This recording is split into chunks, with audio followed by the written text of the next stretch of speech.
they're going to follow in your footsteps, because that's what kids do. They mirror our behaviours, they mirror our actions. Our kids are a perfect representation of us, the parents. Yes guys, it's Monday morning. The gym is complete already before the sun's come up. We've beat the sun today as usual.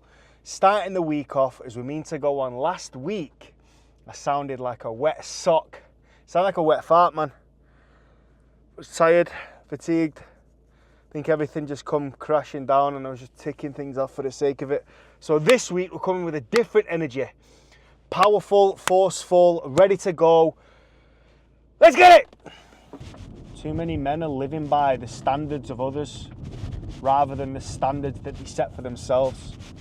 Oh, well, it's okay, I'm accepted. But when realistically you wake up every morning and look at yourself in the mirror and you're not happy. Look at this little cutie pie. How many meals should you eat each day for fat loss? Well, the more frequent the better. The more smaller and frequent the meals are, the better. You're getting a constant feed of nutrients into your system. And have you ever felt like after a big meal,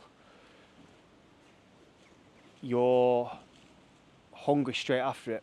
Or maybe a few hours passes by and you're more hungrier than you was before you had the meal. Now that'll be because your insulin levels have gone through the roof and spiked and crashed on the way back down. You're crashing, you've got those cravings kicking back in again. Some people like to eat 2 to 3 meals a day. Me personally, I like to eat 5 to 6 meals. Keep that constant feed of protein going in and carbs and fats.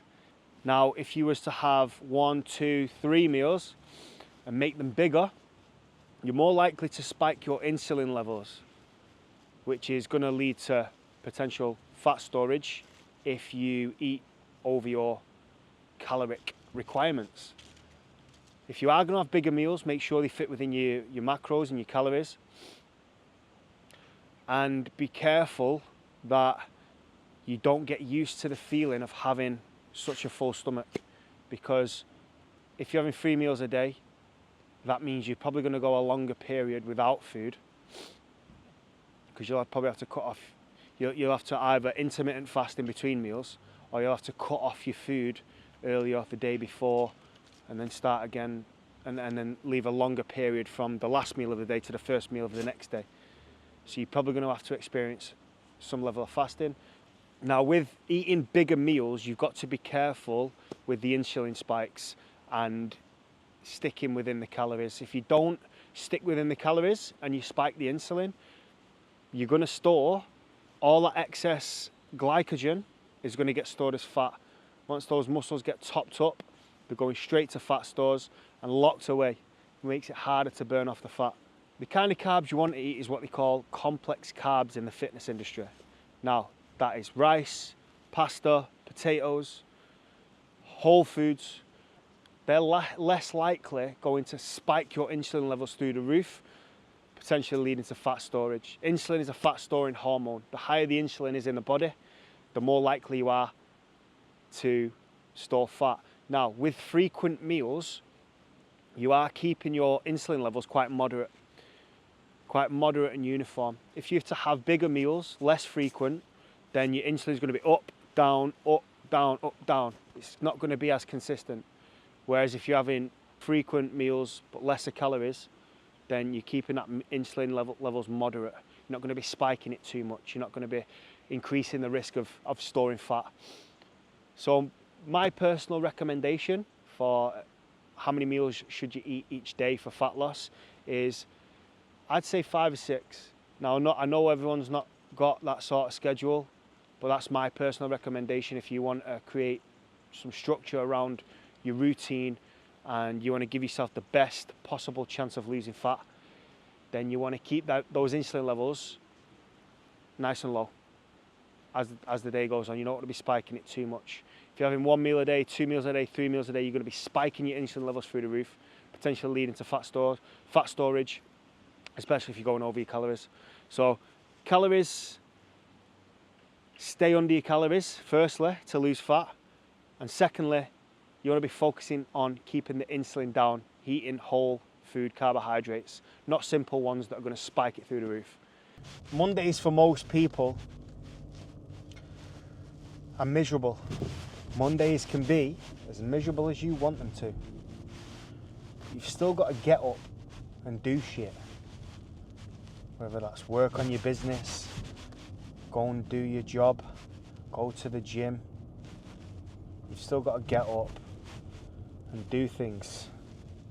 No matter how tired you are, no matter how much time you don't have, there's things that need to be done. No one's going to do them but you. You are the man. You need to take control. If you don't, you'll get ridden over and forgotten about within as little time as a day. Gym session's done, man.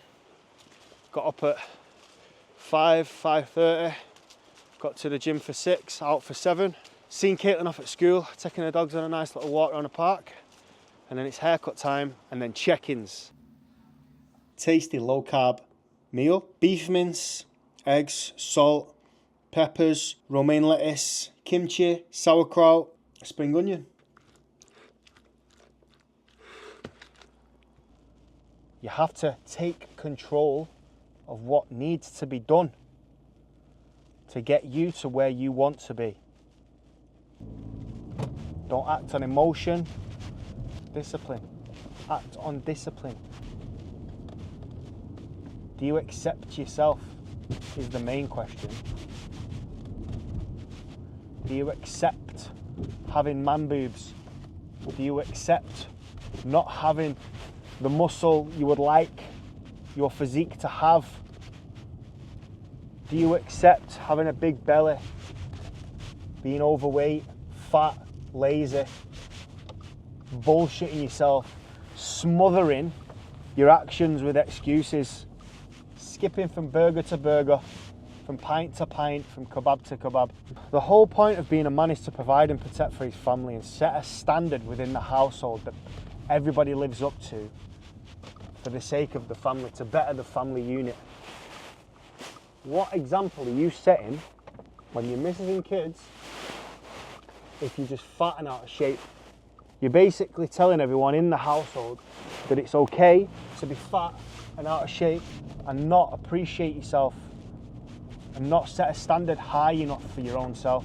I've got a daughter, and if I was walking around fat as fuck because I just accepted that I was just a fat guy, what's that telling my daughter? It's telling my daughter that, oh, my dad's fat, so that's okay. I can be fat too.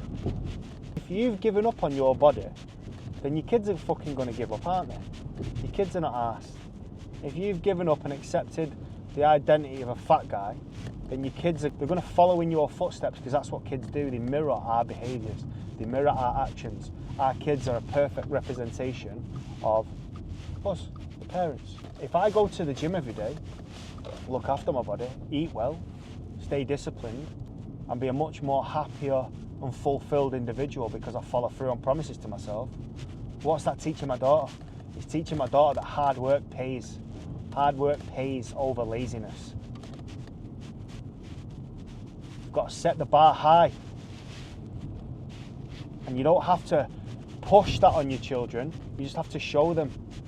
Show them with action on yourself. A lazy person cannot teach somebody else how to be disciplined.